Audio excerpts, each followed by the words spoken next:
Luc, chapitre 6. Un jour de sabbat, appelé second premier, Jésus traversait des champs de blé. Ses disciples arrachaient des épis et les mangeaient après les avoir froissés dans leurs mains. Quelques pharisiens leur dirent: Pourquoi faites-vous ce qu'il n'est pas permis de faire pendant le sabbat?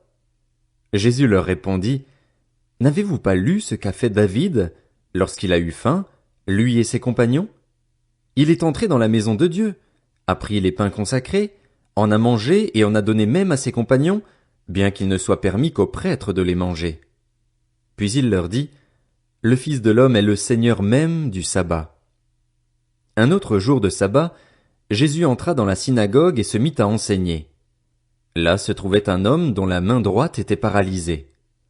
Les spécialistes de la loi et les pharisiens observaient Jésus pour voir s'il ferait une guérison le jour du sabbat, afin d'avoir un motif pour l'accuser.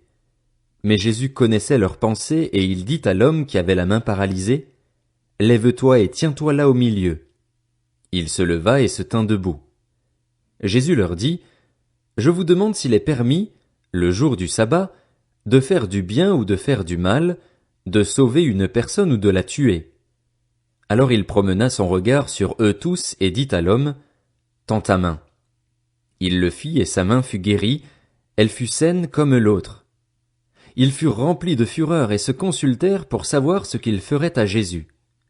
À cette époque-là, Jésus se retira sur la montagne pour prier. Il passa toute la nuit à prier Dieu. Quand le jour fut levé, il appela ses disciples et il en choisit parmi eux 12 auxquels il donna le nom d'apôtres. Simon, qu'il appela aussi Pierre, André, son frère, Jacques, Jean, Philippe, Barthélemy, Matthieu, Thomas, Jacques, fils d'Alphée, Simon, appelé le Zélote, Jude, fils de Jacques, et Judas l'Iscariote, celui qui devint un traître. Il descendit avec eux et s'arrêta sur un plateau où se trouvait une foule de ses disciples et une multitude de personnes de toute la Judée, de Jérusalem et du littoral de Tyr et de Sidon.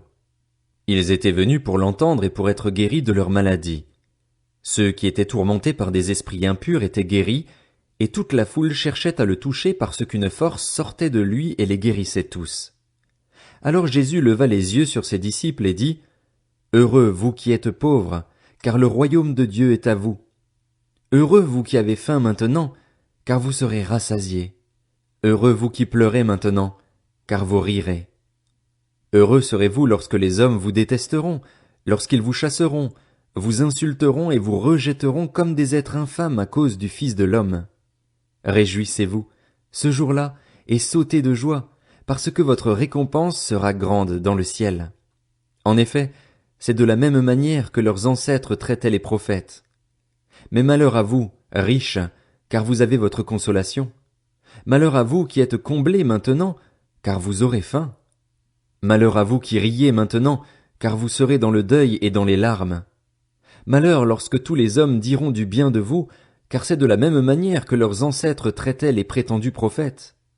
Mais je vous dis, à vous qui m'écoutez, aimez vos ennemis, faites du bien à ceux qui vous détestent, bénissez ceux qui vous maudissent, priez pour ceux qui vous maltraitent. Si quelqu'un te frappe sur une joue, présente-lui aussi l'autre.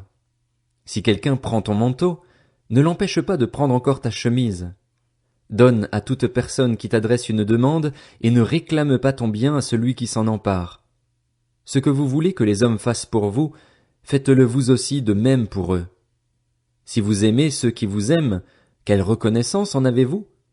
En effet, les pécheurs aussi aiment ceux qui les aiment. Si vous faites du bien à ceux qui vous font du bien, quelle estime en avez-vous? En effet, les pécheurs aussi agissent de même. Et si vous prêtez à ceux dont vous espérez recevoir en retour, quel gré vous en sait-on? En effet, les pécheurs aussi prêtent aux pécheurs afin de recevoir l'équivalent. Mais aimez vos ennemis, faites du bien et prêtez sans rien espérer en retour. Votre récompense sera grande et vous serez fils du Très-Haut, car il est bon pour les ingrats et pour les méchants.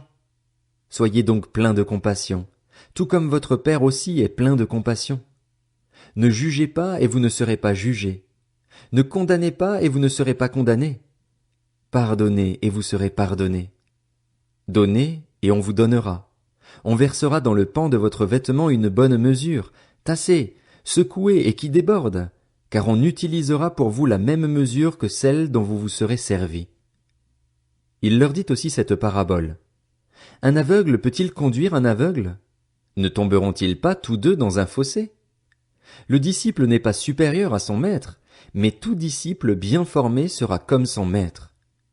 Pourquoi vois-tu la paille qui est dans l'œil de ton frère et ne remarques-tu pas la poutre qui est dans ton propre œil? Ou comment peux-tu dire à ton frère, Frère, laisse-moi enlever la paille qui est dans ton œil, toi qui ne vois pas la poutre qui est dans le tien? Hypocrite, enlève d'abord la poutre de ton œil, et alors tu verras clair pour retirer la paille qui est dans l'œil de ton frère. Un bon arbre ne porte pas de mauvais fruits, ni un mauvais arbre de bons fruits. En effet, chaque arbre se reconnaît à son fruit. On ne cueille pas des figues sur des ronces et l'on ne vendange pas des raisins sur des ronces. L'homme bon tire de bonnes choses du bon trésor de son cœur, et celui qui est mauvais tire de mauvaises choses du mauvais trésor de son cœur. En effet, sa bouche exprime ce dont son cœur est plein. Pourquoi m'appelez-vous Seigneur, Seigneur, et ne faites-vous pas ce que je dis? Je vais vous montrer à qui ressemble tout homme qui vient à moi, entend mes paroles et les met en pratique. Il ressemble à un homme qui, pour construire une maison, a creusé profondément et a posé les fondations sur le rocher. Une inondation est venue. Le torrent s'est jeté contre cette maison sans pouvoir l'ébranler, parce qu'elle était fondée sur le rocher. Mais celui qui entend et ne met pas en pratique est semblable à un homme qui a construit une maison sur la terre, sans fondation. Le torrent s'est jeté contre elle et aussitôt elle s'est écroulée. La ruine de cette maison a été grande.